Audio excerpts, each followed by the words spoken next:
We actually closed the brand down. It was really cool and fun until it wasn't. Every 2 months, I look at Gary, he's like, oh no, again. I've learned how to keep my mouth shut. I can't do this anymore.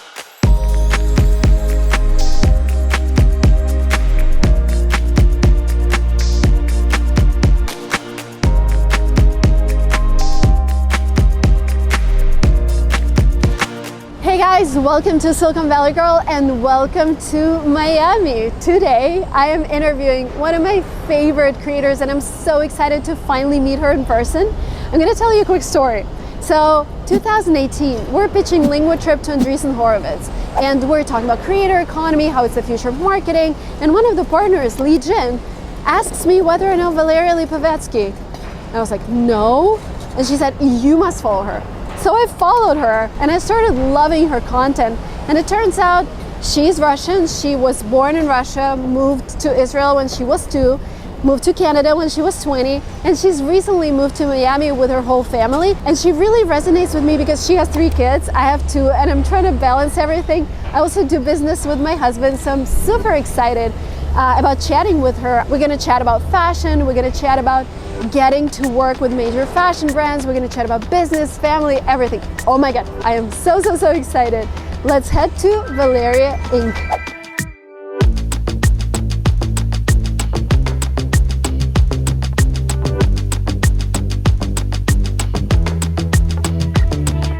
Valeria, I'm so excited. Thank you so much. We're going to talk about your creator career, your businesses, because you're doing an amazing job. Can you tell me how many pieces of content you produce every day?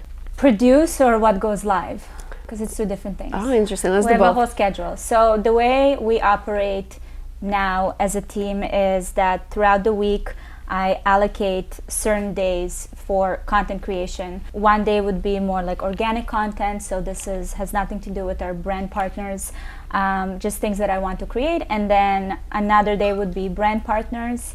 I would say total it would be maybe 3 to 4 days a week, depends on the season, because we have really busy seasons, some that are not. Mm-hmm. And the rest of the days, I would say 2 other days would be meetings and any admin work, any decisions making. So I try to make sure that I activate either my right side of the brain or the left side of the brain, and I split it like that throughout the week. So I have a very tedious schedule. And so when you say filming day, how many hours is that?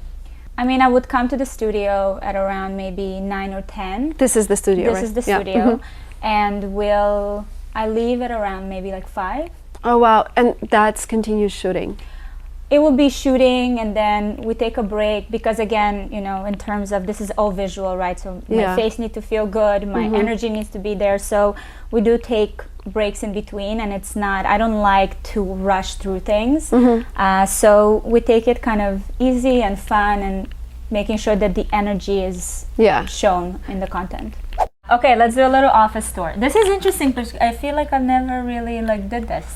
Okay, so I'll show you an example. So we put these racks up. Obviously the room was all empty. We'll put racks up and the way we divide them is we'll have a section for our brand partners.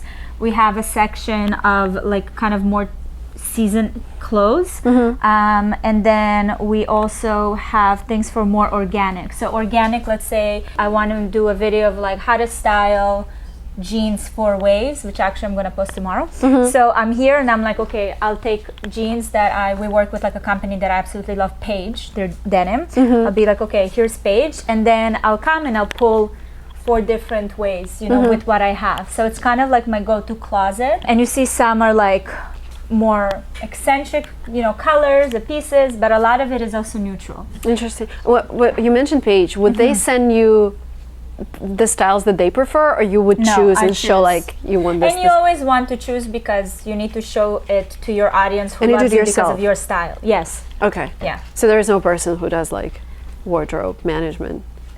When you order things, is there a stylist that would not a stylist? I'm the stylist when we do content organic. But let's say Celine helps me because again she already knows what I would pick. So sometimes when we get big PDFs, she'll send me things that and then I do more of the selection. Got it. So And these are all, they were all sent to you, all of these pieces. Yeah, some of them are really old. Like, I mean, not everything. This, I just bought shoes from her. What is it? An Inbing. Yeah, she's great. So let's say this is something I bought, but this is I use a lot in like summer, something more, you know, quality.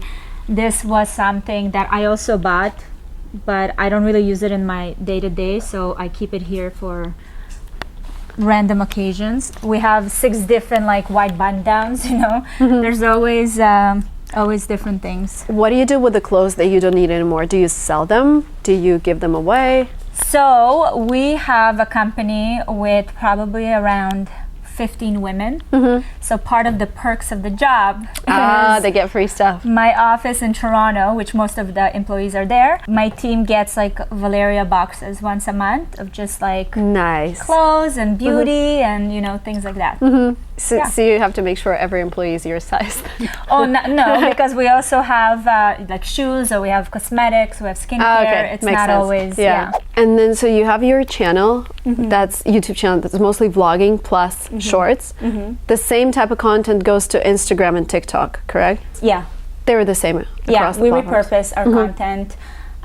We actually got more into shorts recently. We allocated like a person to kind of oversee it. So we're starting to get more intentional with the shorts. I'm excited about the shorts. I think it was overdue for YouTube. So we're kind of like starting to focus there and might start creating its own native content just for shorts. Got it. So, but your main platform, would you say it's Instagram? I would say it's Instagram. I kind of had a moment where TikTok was kind of taking over, and I was really excited during pandemic specifically. I was just very excited about TikTok and kind of the new audience and eyeballs and different way of storytelling. But I feel like now I'm kind of going back to Instagram, and I feel like I'm falling back in love with YouTube, which was like my initial because of the platform. shorts? Just long form in general. I think that long form is really interesting to me. I think that the pandemic really took me to short form, and it was fun for me and experimental, and I learned a lot of tools. And now I'm kind of like, okay, let's go back to this, because I see so much room for growth for myself on YouTube and, you know, on podcasts, which is something we launched now as well. So I think that for me, I'm always drawn to things that I see a lot of opportunity for growth, mainly like personal growth. Interesting. And how big is the team to manage all that? So we have a very interesting structure. My husband and I built an amazing company, and we actually brought in a CEO a few years ago, 3 years ago. 3 years ago. Her name is Rachel, and she's been a very important part of building the structure that we have today. So something that we do a bit different is that we truly built like a media company surrounded by, like, for my one personal brand. We don't have any external agencies. So we have business development in-house, we have all the accounting, the legal, and then we have our production side of the business. And on the production side, we have 2 editors, a production manager, a social media manager, and then we have my executive assistant and an assistant and an office manager, and that's kind of on the department that I run and operate. And then on the business side, which is more like Gary and Rachel, they run the clothing stuff, right? No, they used to, yes, they used to. We actually had a whole team, about 3 or 4 people that were just doing the brand, the e-commerce brand, but we actually closed the brand down 2 weeks ago. Oh, why is that? Because we've realized that, I mean, the business case just didn't make sense for us. We have this thriving business in the media industry. The margins are different, right, when you do a physical product? Everything is different, and I think that we got so spoiled with this like instant gratification that media brings today. And this is truly my passion. Like I say it all the time, even if I couldn't make a living out of this, I would wake up in the morning and create content. Like I love to storytell. I love to find new ways to expose people to new information. That's my thing. And with the product line, I just felt like it was a bit more of like an ego-driven decision to continue and operating it. It didn't really fulfill me so much. And it's no secret that in general a product business, especially fashion, is probably one of the worst industries in the world. Like, it's so hard. It's super competitive, right? Very competitive, very hard, takes a long time to prove it out, to be profitable. And we tried, like, we really tried. It's not How many years? hard. How old was it? We started just before the pandemic hit. So we really tried to build it out and create like a sustainable model. Obviously it was very difficult. And, you know, I always, to me, my values are very concrete, and everything that I do, they have to align with my values. So even when we created the product, I wanted to really understand how it's created, what we use, the fabric, who makes it. So we had to bring production to the US, which is obviously very not, you know, great in terms of margins, but it was important for me. And just like a lot of things that I've learned throughout, that I realized that yes, I love fashion, but do I actually bring value in that capacity? No. So we kind of, once we evaluated the plan and just even seeing what the future looks like for us, we decided that we will bring back that 30-40% that my focus was, like, it was the brand, to bring that into the back to the media, and just really continue blowing that up, because it's already going. Was it your decision to shut down the company? I think it was a collective. I think it was myself, Gary, and Rachel. We always check in with each other, have very like honest conversation. Rachel and Gary are more like in the trenches of like the numbers and the logistics, and for me it's more of a creative decision. And I expressed to them that I was already like feeling that this is just, it's not coming from the right place. So we all made that collective decision. Got it. And it feels great. I feel like I broke up with Congratulations. like a toxic boyfriend. Yeah, and all this energy now. Shoes, I have actually, like, a lot of it is my used shoes. These are my Esco de la Renta that I thrifted for $10. This is Jimmy Choo, that I bought secondhand. Like, I love my secondhand ones. Some of them are like Roger Vivier is a brand partner, so there's some here. These were sent for like styling. This was a gift. What is it? What's the brand? This is... They are beautiful. Vero Coyo? I have no idea. I don't know. They're nice. Yeah. Vero Coyo. Italiano. Yes. I like how your assistant puts everything in a very nice way. How long have you been working with her? With Celine has been with us for less than 2 years, right, Gary? She was the first employee that we hired in Miami. Yeah. How do you hire normally? Do you announce on your Instagram? Like, no, never? that never worked. We usually post on Indeed. Yeah. But it's also, you know, once you build a network, it's like somebody. So Alexis actually was working with us in a nanny capacity earlier on, and then she left. She was working as an executive assistant somewhere else, but she's so amazing. So we said, you know, if you ever want to come back, if we're gonna have like a space on the team, we would love to have you do that. So we brought her back to work on the personal brand side. How many people do you have now? So in Miami we have 2, but then in Toronto I think we're at 15 or 17 people. And they go to the office, or they're... Yeah. Wow. Yeah. It's a hybrid model. Not everyone goes every day. But yeah, we have an office. Do you ever thought of, you know, getting rid of Toronto office since you're here? No. We have amazing team members in Toronto, and these are not team members that need to be physically close to me. So it doesn't really make sense. And most people been with us for years, like now. So Okay. I don't need. I actually prefer, like, now that we moved to Miami, I kind of like this more, because back in Toronto we used to have, also we took a condo that we own, we used to live in, and then we were renting it out, and we turned it into a studio space. So every morning I would get in the car, go to the studio space, everyone is at the studio space, and it was really cool and fun until it wasn't. It was just like too much for me, too many people. So I actually love the separation now. It's usually just Alexis and I. Most days I just work from home by myself, and that works for me better. Nice. Yeah. Have you ever had this with your content? Like, oh my God, I'm tired of, you know, trying all the clothes and constant boxes? Because I've seen the process behind the scenes. We came here and it was all boxes and your assistant was like going through them and then shipping back stuff. Like, do you get burnt out from that? Yeah, like about every 2 months. It's like a clockwork. Every 2 months, I look at Gary. He's like, "Oh no, again!" I'm like, "Yes, I can't do this anymore."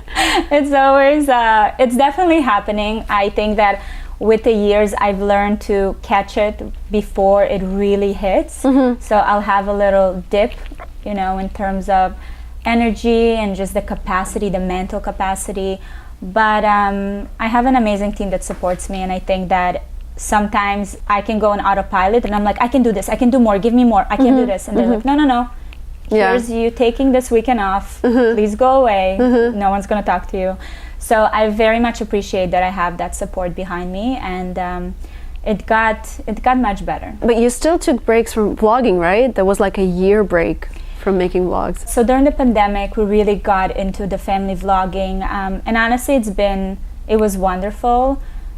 But once we came out of it, myself, I feel like most people in the world, I was just trying to make sense of like, how do we go back to normal living now? You know, like how do we redo the whole, I don't know, like the chart. I took a break from vlogging because I don't like to film or even create content when I don't have a clear direction and a clear understanding where I'm at and where I'm going. And I find that that's how I've been mentally even been able to deal with criticism and feedback, you know, negative people online, because I only put things out there once I already know my stand on it. So then no one really has the capacity I love that idea. To penetrate. Exactly, you know? yeah. They won't be able to push you or pull you, whatever. Yeah. So I took that break because I just needed to, what are we doing? Where are we going? I mean, we moved to a different country. We were trying to figure out where we stand in terms of like our personal lives, our professional lives. So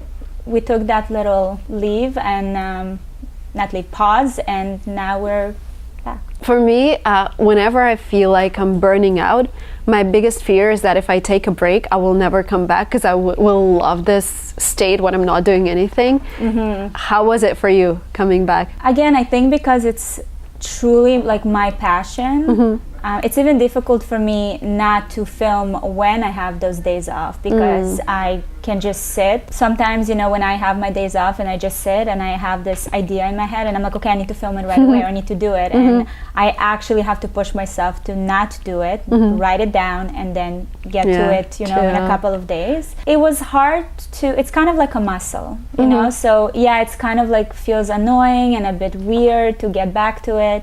But once you start training it, you're like, okay, that's my thing. We're going back to that rhythm, and it kind of just, you know, it flows. That is awesome. And you edit your vlogs yourself, or you have an editor? Absolutely not. When I started on social media, like I mentioned, my first platform was YouTube, and I was figuring out everything on that platform. It was not my strength whatsoever. My strength was being in front of the camera, and I would spend 10% in front of the camera, 90% behind the camera, trying to figure out how to work all of this and make something out of it.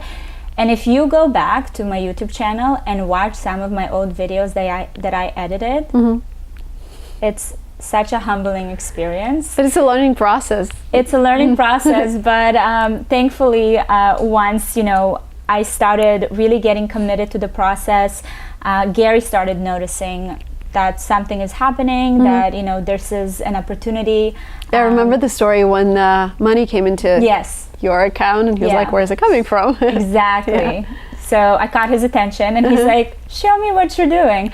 So once I showed him what I was doing, he was able to recognize that that's probably not the most efficient use of my time. So once the business started generating some income, we decided to reinvest, and we got a videographer. So that was our first hire, and it was, I think, back in 2018. The editor, you mean? Because you filmed yourself. Sorry, the editor. And she kind of took it off my plate, and I was able to create more content. But since then, I always had someone that was editing the videos. And the shorts as well, short content. Yes, like I sometimes can do certain short content, but the magic of a successful business is to have people in place that just really knows what they're doing, and we've built that infrastructure, and we've trained these people, and like my production team, they already know what I want. So sometimes they'll even send me something and they'll be like, you know what, no, don't watch it, I know there's like a split second that I have to cut that you'll notice. I said, okay, cool. That's when perfect. I know that we are making progress, and you know, we're building towards like a successful, even more successful future. Yeah, amazing. How often do people recognize you when you just walk outside? I mean, pretty often, I have to say. But I really, I don't know, I don't really pay attention to it. To me, it's like meeting friends, right? Because I'm famous, but it's a different kind of fame. You're like part of the people, you know, you're just like someone on the internet. So it's different than if you're like a movie star and you're trying to do this separation. But yeah, this is our coffee shop. We come here every morning. Oh yes. Oh my God.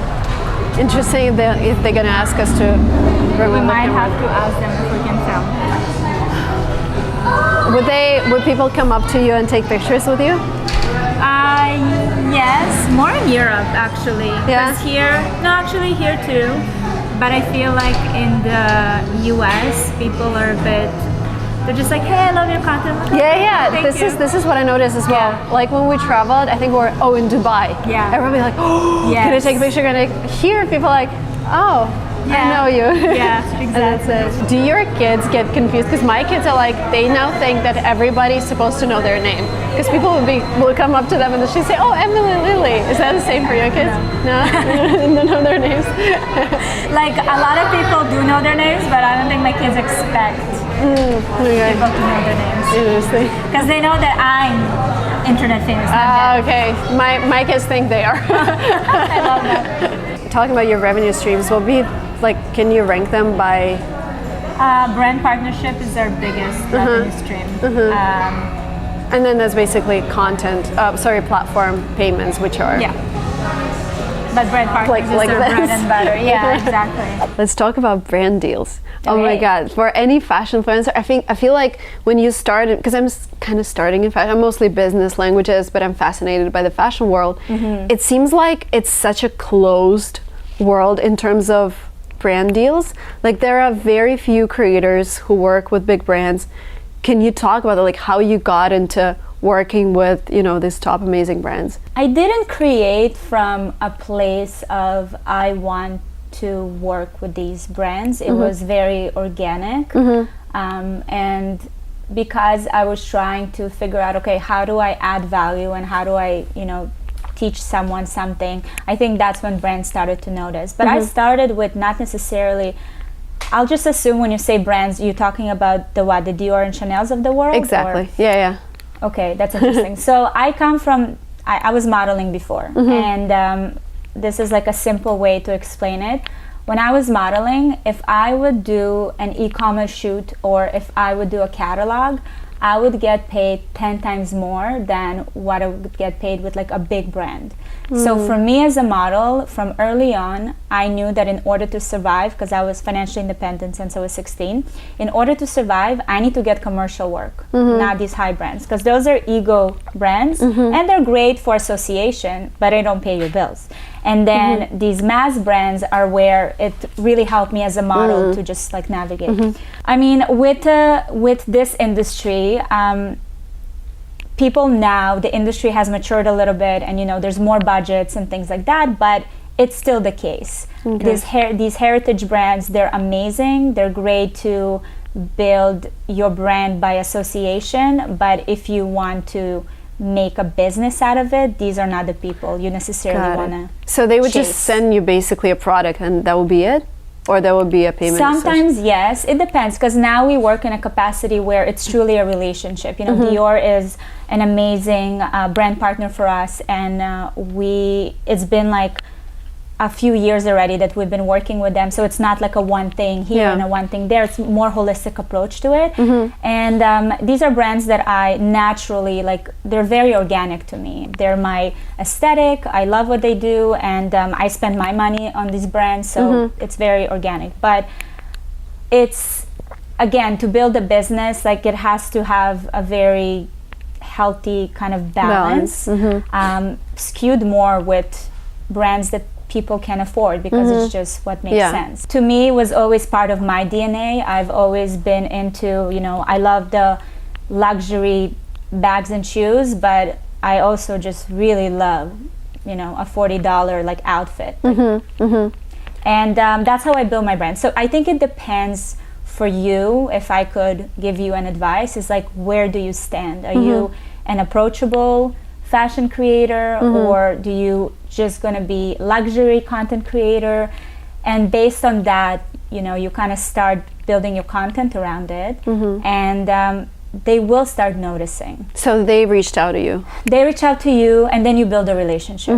So at first, a lot of it is very much of, even if you reach out to them, they sometimes don't necessarily will reach out back, but would you just DM them, or you find the right person? You find the right person.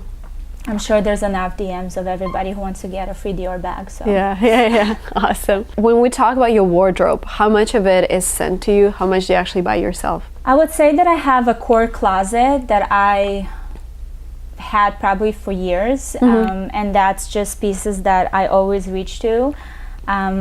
Because of the nature of my work, I have a very like strict policy of like closet clean out. How often do you do that? I do it like every season, I would say.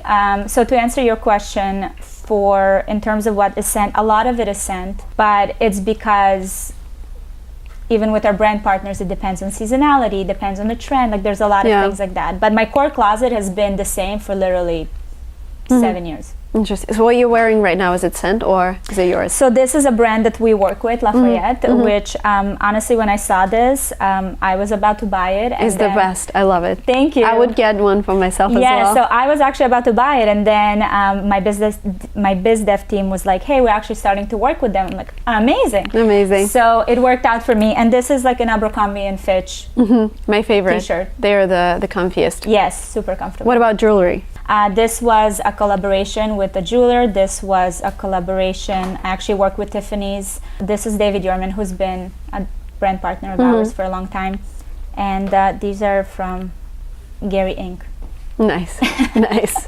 Love it. Love it. Amazing. Do you have like an amount of money that you spend per month on outfits? Do you have a budget? I mean, a lot of it is, again, brand partners. The wonderful thing is I've kind of reached a point in my career where we work with brands that I truly love and believe and wear. So they send things to me that I would wear. I don't have to push myself to, you know. So I use a lot of that. I actually don't spend a lot of money on clothes. I spend a lot of money on like used shoes. Oh, that's your passion. Which is really weird. Like these are vintage Manolos. Like I want to find, I like to find things that are very cost effective, because that's just like a thing for me, and something that's a bit more unique. So I feel like that's where my money usually goes.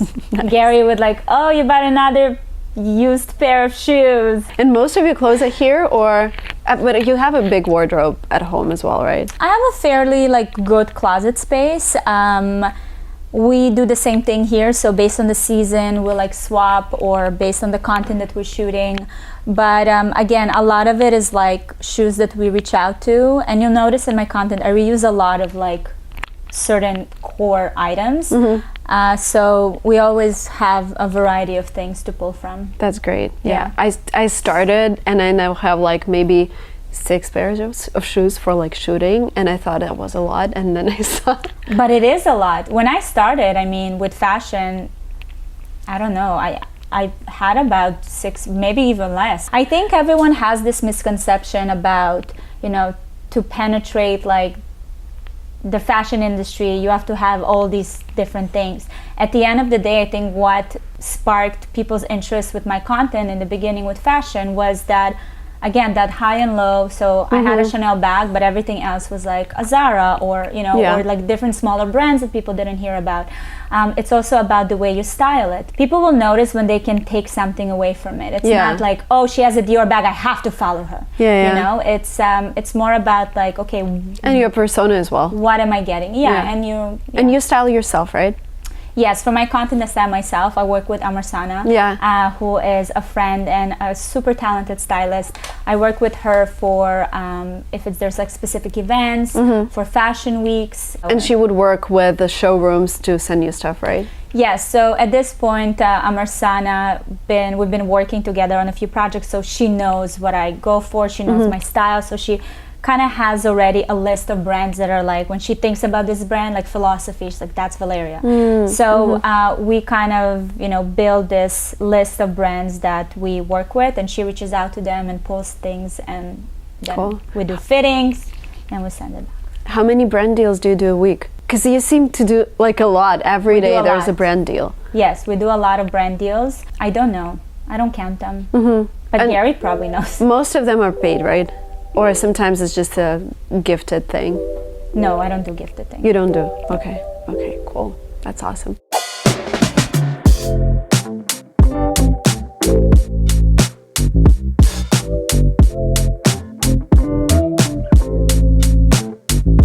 Because I wanted to ask you about, like, when you post a picture and you tag brands, does it mean everything is sponsored, or does it mean that you're just tagging everything? No, you're just tagging. So for you, let's say if you want to get into the fashion industry, I think the first and foremost thing to do is to try to get these companies to see you. For you to get visibility is to tag them, because they have whole teams that monitor that, right? So that's just the basic 101. It has nothing to do with brand partners. So you just keep tagging and then hope that they reach out, or you DM them. Yeah, or you can even, at the end of the day, something that's been working for us a lot, we're very data oriented, company. And even when we reach out to brands that we want to work with, we reach out with numbers or impressions. So I'll wear something organically, I'll do a swipe up to it, and then we monitor the response. And once we have a response of, like, let's say we have this amount of impressions, this amount of people like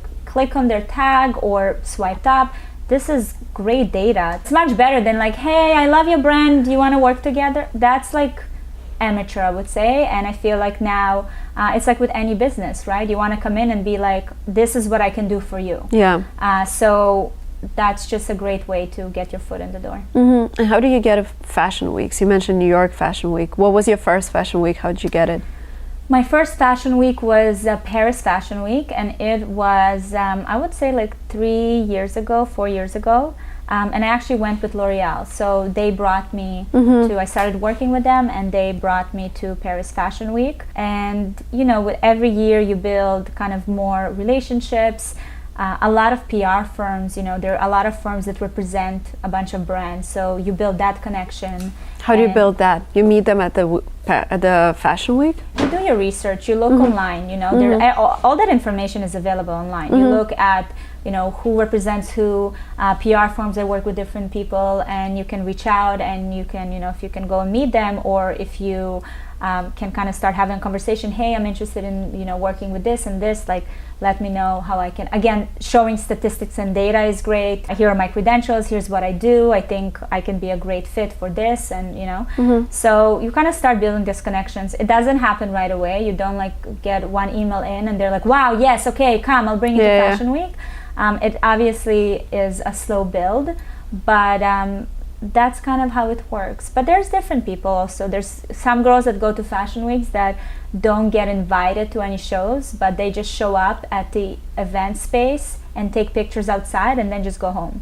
Oh, I've heard people buy access to different shows. Maybe you can to some brands. I don't know the brands that I work with if you can buy access, but again, these shows are in public places, so a lot of people, actually some pretty big fashion influencers, that's how they started. They just started showing up in these areas, like standing with their phones, waiting for like fashion photographers to take pictures of them, and then would leave.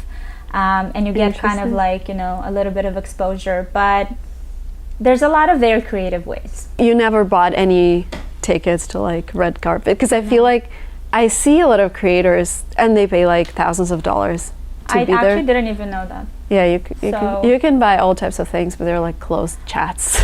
I guess for me, at the end of the day, and I mean from someone who I've been to certain red carpets, I've been to fashion weeks. All of that is great, and it's definitely like a great tool for marketing. But I think there's a lot of people that just fall prey to it, you know, that just make it a bigger thing than it is, especially today. Like, I actually feel when I go to fashion weeks, I don't like to look at Instagram or any content on social media because everyone's doing the same stuff. My engagement goes down during fashion weeks because people don't care. Like, it doesn't. Yeah, it's only for certain group of people who appreciate it, right? And it's a very small group of people. So I think that it looks more shiny from the outside, but in reality, like even for us, you know, once we did the analysis on all these fashion weeks, we decided, okay, we're not going to do every season. We're only going to do September because September is the most impactful for us. And we're only going to do New York and Paris, or just New York, or New York and Milan. Like, you have to be calculated. Before I was very eager to be everywhere. I'm like, I have to be there and I have to be there and I have to, participate. And you just kind of see that it's just like a dip in engagement, doesn't make sense financially, and you kind of alter it to be. Because it's not like a brand deal. They just invite you to be there. It's not like they're paying you to be there, or? Well, when we usually go, we do go with a brand. So it makes sense for us, like business case. Like the last Paris Fashion Week that we went, we had a couple of paid engagements, but then the one before, the whole stay was like the whole time was a paid engagement. So that made sense. Then it makes sense, yeah. And we had different scenarios, and now that we've experimented with all these scenarios, we now know what we want and how it needs to look like. So it takes time and experience. Like there's really no one formula of doing things, you know, because that's the beautiful thing about personal brand, is like your personal brand is different than my personal brand. We don't compete. You know what I mean? And I don't compete even with another girl that, you know, does family content and fashion and everything that I do. We don't compete because we're two different people. So, you know, every approach, every conversation, every brand partner, you always have your own unique approach and what you can offer that I can't.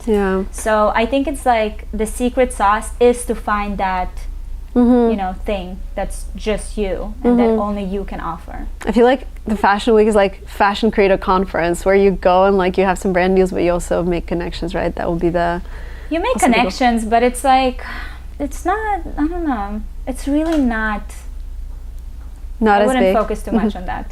Got it. You make connections, but you can also make those connections any other time. Any events that a fashion influencer should focus on? Fashion influencer needs to focus on building an engaged audience. If you have an engaged audience, they come to you. If you go to them and you don't have an engaged audience, no one cares. Nothing happens. So I think that's why it's important not to get lost in the like spectacle of it all, because at the end of the day, your value is the eyeballs you get, not the people you know in the industry. That doesn't matter. Because at the end of the day, they have to answer to people and be like, I want her because, you know, not I want her because she was so nice and we went to coffee, and that doesn't work. So it's always go back to like, what's the value I'm bringing to my audience? Why do they watch me? What's like special about me? That's it. Perfect. We have Gary in the frame. I like how you guys are sharing the mic. So close. How do you split between business and personal life? Like if something happens at work, do you say I'll tell you the secret. The secret is that as a man, I've learned how to keep my mouth shut. And what I mean by that is like I've learned when not to talk about business, because my nature is to talk about business all the time. So all the time. If I had a business partner, who wasn't my wife, with that business partner, there would be 5% socializing and 95% business talk. With my wife, when I say I learned how to keep my mouth shut, I mean that I've had to learn and adjust my nature to fit the situation, because our marriage does come first. So I have to shut it off. That's the secret to it.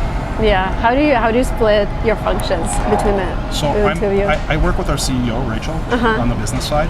So anything to do with business development. I mean, we have a 4-person business development team. So Rachel and I, that's what we do. I work with the finance team and, you know, administration on the production side. Valeria's forward facing. So Valeria is the creative, all of the creative work, all of the concepts.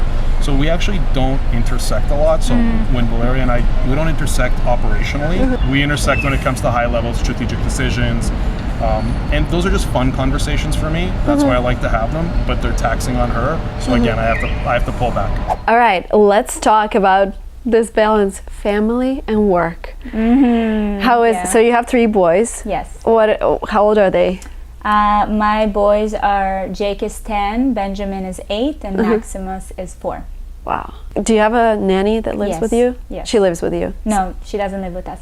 We have a couple people on staff. So we have a woman who comes in the mornings and then she stays until 2. And then another lady comes from 2 until the kids go to sleep. So they're both nannies, right? So they're both nannies, so they just work shifts. And then we just got a weekend nanny because it was insane. Yeah, weekends are insane. I need to take Monday off after weekends. That's the thing. So we try to do that, taking the Monday off, but I've recognized that it's absolutely impossible because Monday is my admin day. It's when I sit down, plan my week, have my calls, have my meetings. And I'm just like, no, we need that extra help. Do they drive them to school or you drive them? Gary drives them. Yeah, I sometimes join, but we drive them to school and the nanny will pick them up. Do you cook? No. You have someone? The nannies, right? We honestly have like a meal plan service. So the chef brings, or? It's like a company where they come. The nanny will cook for the kids, like basic stuff. Or if my mom wants to come for a visit, which she usually comes, she'll cook like once a week. She'll just like makes a batch of like soup and kotletki and like all the things. Love it. So love it. Okay, so and the cleaning is also sorted out. So you basically have it. Yeah. The nannies are they do like perfect. So we have a full staff in. I used to be very ashamed of it. I used to think that it's something that kind of shows, I guess, my incompetence in a way. But what I've realized with the years is that, again, this is me leaning into where I can really bring value. Exactly. And we work very hard to be able to afford these luxuries, so I'm very much leaning into them, and I'm a huge believer in help and sanity, and I would say that we built like a nice system now. Yeah, and I think it's important to be transparent because otherwise people would think, oh, she manages 3 kids, a family, and then she has this business. No, absolutely not. I really don't want people to think that, and I've been pretty vocal. Whenever I have an opportunity, I always talk about the fact that I have a team behind me, and I have if it's at home and in the office, like it's not just me. And even when we talk about success, like I mentioned earlier, there's no such thing as a self-made person. There's a whole village behind that. So I think like that narrative is very important to keep sharing, and hopefully more and more people will.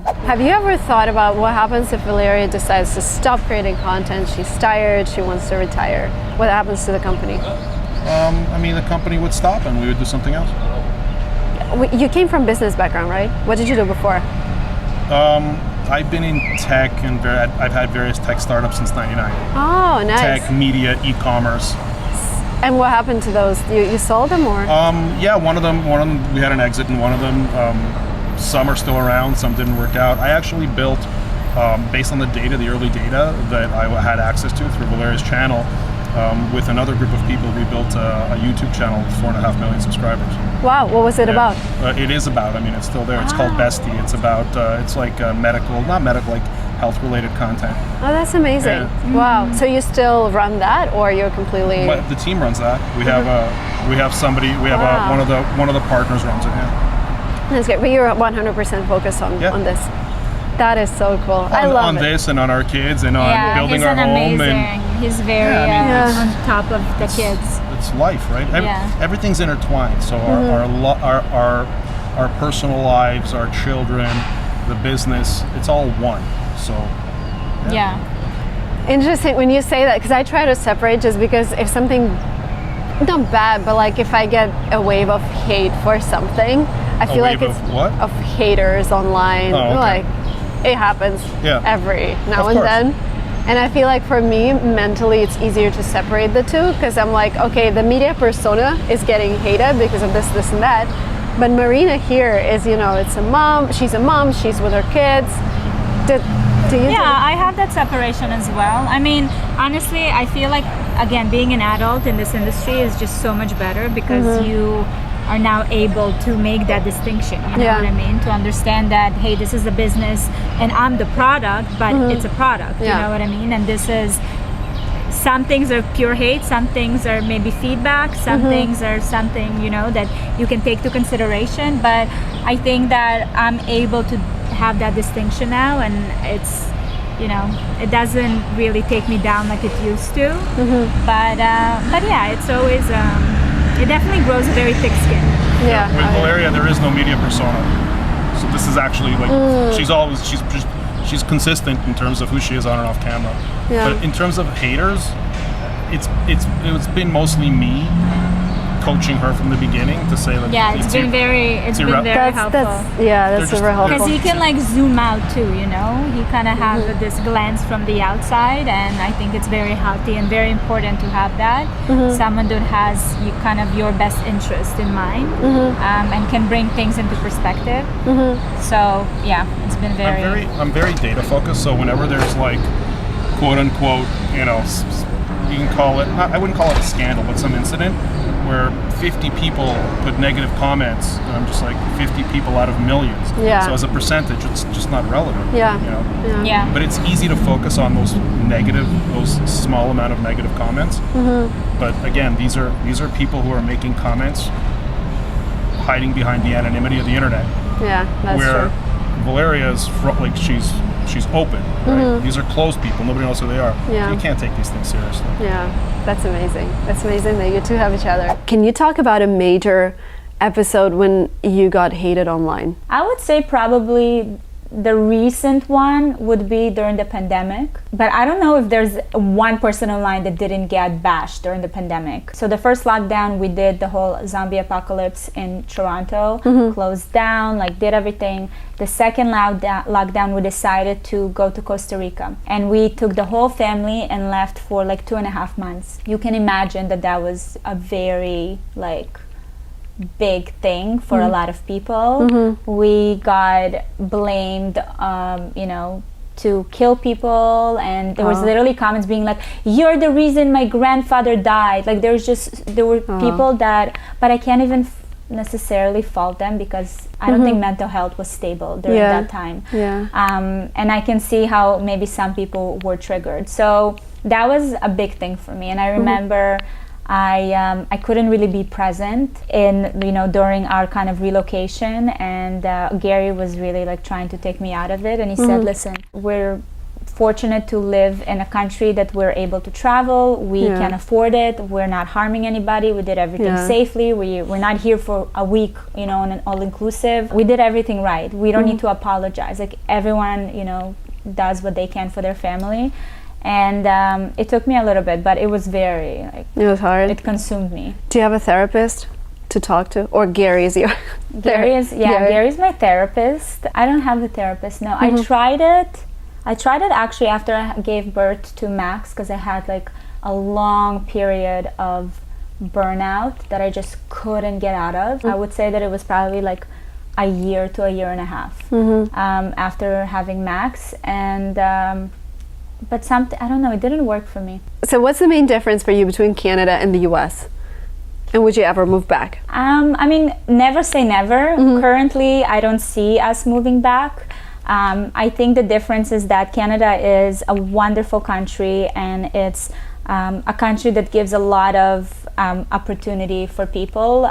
You know, so many immigrants go through Canada, and it's wonderful, but I felt a bit capped there in terms of what I foresee for, you know, our professional success, and just kind of even the exposure to the world that I wanted to have. I feel like US has more of that, Miami specifically, you know, it feels like you can really feel the world here. There's so many people that, you know, go through here. You meet so many wonderful people from different walks of life.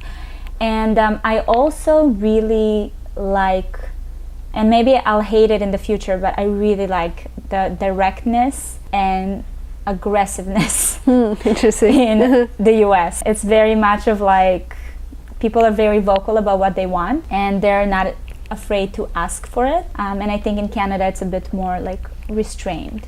Do you feel like it's safer in Canada versus the US? I don't know. I think that people like to make these comparisons, but population in the US is so much larger in Canada. So sometimes the statistics that are shown, They're not relative.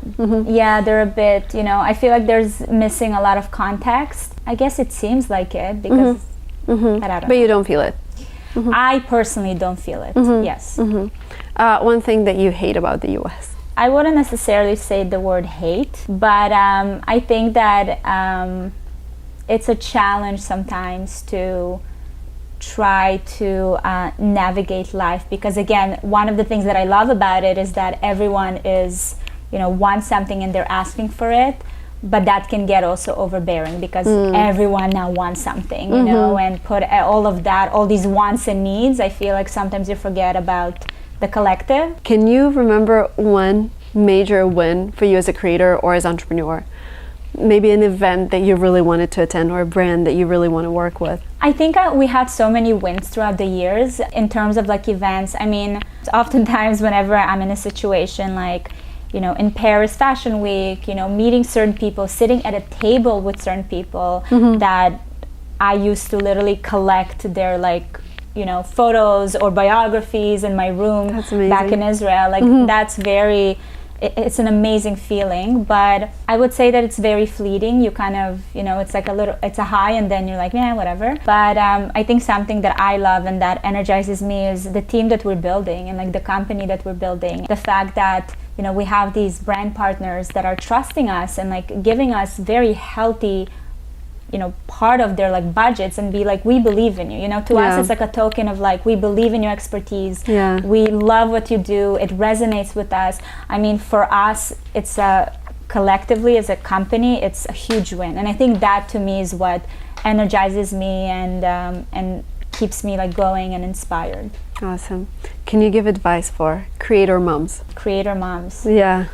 It's a tough kind of playground to play in because I mean oftentimes I don't know about you, but I look at all these amazing young creators that are coming in, and I'm like I can totally do this, I can totally do that, but unfortunately I have a very limited amount of time. Yeah, I get these feelings all the time. Like they have all the time in the world to dedicate to their content. I only have maybe like 6 hours a day. That's it. Yes, exactly. So that, and also, there's certain things that maybe I want to say, or maybe I want to state, or maybe I want to wear, but now I have to think about, I have kids that are going to grow up and see that, and their kids at school now, in their classrooms, they follow me. So I have to think about it now. Does it feel weird? It feels weird. It gives you a certain like sense of like responsibility that you kind of don't necessarily want it to have, but it is what it is. But I have to think about these things now. So. Do they ever tell your kids like, oh, your mom is an influencer, like, or is it always in a positive way? No, are you joking? They all like, every 10-year-old wants to be a YouTuber or a content creator today. So for them, they're like, oh my God, your mom is on the internet. Amazing. That's amazing. And my kids are really proud of me, which is really sweet, and they're very tapped into our business. Like our 2 older boys, they know exactly, like they know the lingo, they know the terms. When we sit down and talk to Gary, they're kind of listening, and they always like ask interesting questions sometimes. So it's very cool, but it's again another factor in what goes through my mind whenever I create content as a content creator who's a mom. But if I could give an advice, it's the advice I would give any content creator. I mean, you do what you can and you try to be as kind of calculated and make it as much of a system as you can. I think that one thing to notice, although we don't have all the time in the world, I think we're so much more efficient, like mom creators. They're more efficient, they're more to the point. We don't get rattled by nonsense. Like, I speak to my peers in the industry that are younger women. I mean, the mental health toll that it takes on them, because this is their whole life, this is the representation of their whole world, is insane. You know, and these things like they like fly by me. I'm like, I couldn't care less. I'm like raising the, you know, the next generation. I don't care about this nonsense. Totally. So we do have a lot of positive things that are going for us, but I think that just scheduling it and making sure that you have help, and you know, even if necessarily you can't afford right now help, but you know, summoning your family members, maybe there's like a 15-year-old cousin that would just be happy to like press play for you. But so I think that just building kind of a support system around you is very important, and scheduling everything is very important. I think what helped with establishing this as a career for me is building it like a true like business. You know, it wasn't like, well, I feel inspired, so today I'll film, or you have next a schedule. week I won't. Yeah, I know that on Monday, Tuesday, whatever, I film. And you know, obviously there needs to be some flexibility because there's kids are sick. Right, kids are sick, you are sick, something is always, you know, happening, but just having a frame of work is very, very helpful. What's next? What's in 5 years? Have you ever thought about it? Yeah, I want to continue develop myself in the in the long form, specifically podcast. It's definitely something that's very interesting to me, and something that I'm putting a lot of my attention on right now. Based on my kind of standards, we're not close to where I want to be, so it's a long way to go. Do you look at someone, like, do you aspire to be like someone in terms of like podcast? I don't know, Lex Friedman or whatever. He's my Lex Friedman. Oh my God, I love him. He's doing amazing. Yeah. I really, really like the work that he's doing. I think a little bit of everything, right? Like one podcast, I love the delivery. Another podcast, I love the tone of voice. You know what I mean? But I want to make sure that I don't try to emulate myself to be like somebody else, but rather like, okay, how do I take this and, you know, activate it in myself? So there's a lot of like things that needs to be done there, but that's kind of the future. I want, you know, the podcast concept, the Not Alone podcast, is very much about community, and that's something that I would love to bring to life in like an actual physical form. So if it's going to be like you know, conferences around the world, it's going to be a book for sure. I know you want your own conference? Yeah, I think the Not Alone, like I see kind of a movement around it, you know, something that will bring, you know, these amazing experts and insights and just like modern womanhood into a more of like a community. Love it. Yeah. Love it. That's amazing. So that's the future. That's great. That's great. I'm looking forward to attending your conference. Yes, you'll be a guest, a speaking guest. Thank you. Oh, that's awesome. Thank you so much, Valeria. That was amazing. Oh my God, so many things to learn. You need a course. I'm sorry if you were thinking about it. Yeah, because there's so much wisdom and so much knowledge for beginner creators, even for like creators who've been there, what, 8 years?